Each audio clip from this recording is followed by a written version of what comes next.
భగవద్గీత జ్ఞాన కర్మ సన్యాసయోగం అధ్యాయం 4 శ్లోకం 17 శ్లోకం కర్మణో హ్యపి బోద్ధవ్యం బోద్ధవ్యంశ్చ వికర్మణః అకర్మణశ్చ బోద్ధవ్యం గహనా కర్మణో గతి. అనువాదం: కర్మ ఏమిటో తెలుసుకోవాలి, వికర్మ తప్పు కర్మ ఏమిటో కూడా తెలుసుకోవాలి, అలాగే అకర్మ కర్మలేమి కూడా తెలుసుకోవాలి. ఎందుకంటే కర్మ యొక్క గతి ఎంతో గూఢమైనది, లోతైనది. వివరణ: కృష్ణుడు ఇక్కడ 3 రకాల కర్మలను చెబుతున్నాడు. 1 కర్మ ధర్మబద్ధమైన కర్తవ్యాలు, 2 వికర్మ శాస్త్ర విరుద్ధమైన పనులు, 3 అకర్మ బాహ్యంగా ఏమీ చేయకపోయినా అంతర్గతంగా జ్ఞానమయమైన స్థితి. మనిషి సత్యాన్ని తెలుసుకోవాలంటే ఈ మూడింటి తేడా స్పష్టంగా అర్థం చేసుకోవాలి.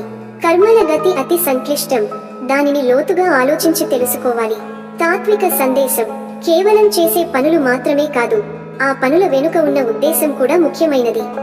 తప్పు కర్మలు మనల్ని బంధిస్తాయి, ధర్మబద్ధ కర్మలు సుఖ ఫలితాలను ఇస్తాయి.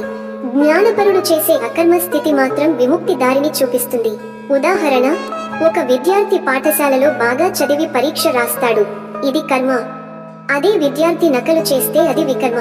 కానీ ఒక జ్ఞానవంతుడు అన్ని పాఠాలను పూర్తిగా గ్రహించి ప్రశాంతంగా కూర్చుంటే బాహ్యంగా చూడటానికి ఏమీ చేయనట్టు ఉన్న అతని స్థితి అకర్మ.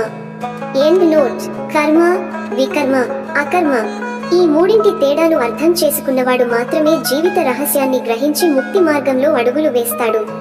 ఓం శాంతి శాంతి శాంతి. లైక్ చేయండి. ఈ తాత్విక సందేశాన్ని మీ మిత్రులతో షేర్ చేసుకోండి. తదుపరి శ్లోకానికి ఛానల్ సబ్స్క్రైబ్ చేయండి. ధన్యవాదములు. జై శ్రీ కృష్ణ.